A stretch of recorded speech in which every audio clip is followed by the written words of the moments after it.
پاکستان اپنے حصے کے پانی پر کوئی سمجھوتا نہیں کرے گا، وزیر اعظم کا بین الاقوامی پلیٹ فارم سے بھارت کو پیغام۔ وزیر اعظم شہباز شریف کا دوشنبے میں بین الاقوامی گلیشیئر تحفظ کانفرنس سے خطاب میں کہنا تھا کہ پاکستان میں 13,000 گلیشیئرز ہیں جن کا تحفظ ہمارے لیے بہت اہم ہے۔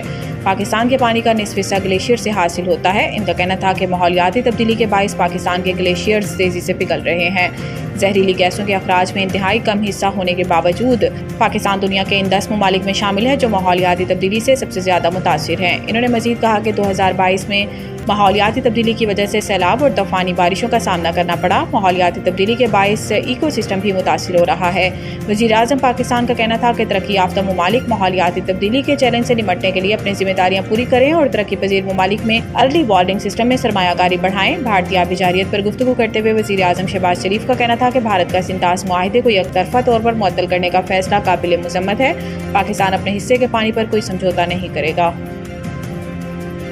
صدر زرداری نے بچوں کی شادی کی ممانعت کے بل پر دستخط کر دیے۔ قانون کے مطابق نکاح خاں کوئی ایسا نکاح نہیں پڑھائے گا جہاں ایک یا دونوں فریق 18 سال سے کم عمر ہو۔ خلاف ورزی کرنے پر نکاح خاں کو 1 سال قید اور 1 لاکھ روپے جرمانہ ہو سکتا ہے۔ 18 سال سے بڑی عمر کا مرد اگر کم عمر لڑکی سے شادی کرتا ہے تو اس سے 3 سال تک قید بمشقت ہوگی۔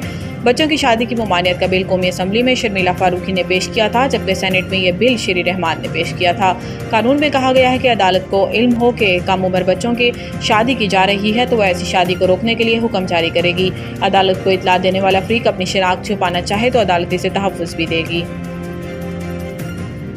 پاک بھارت حالیہ جنگ کے بعد فیلڈ مارشل عاصم منیر زیادہ مضبوط و مقبول ہوئے۔ معروف تھنک ٹینک انٹرنیشنل انسٹی ٹیوٹ فار اسٹریٹجک اسٹڈیز کے زیر اہتمام مذاکرے کے دوران شرکا نے اپنے خیالات کا اظہار کرتے ہوئے کہا کہ پاک بھارت حالیہ جنگ کے بعد جنرل عاصم منیر زیادہ مضبوط اور مقبول ہوئے۔ مذاکرے کا موضوع پاک بھارت عسکری تنازع اور علاقائی استحکام اور سلامتی کے امکانات تھا۔ مذاکرے میں شریک شرکا کا کہنا تھا کہ کسی غیر جانبدار یا کسی تیسرے ملک کی بات چیت سے استحکام میں مدد مل سکتی ہے۔ خیال رہے کہ رواں ماہ ہی وفاقی کابینہ نے جنرل سید عاصم منیر کو فیلڈ مارشل کے عہدے پر ترقی دینے کی منظوری دی تھی۔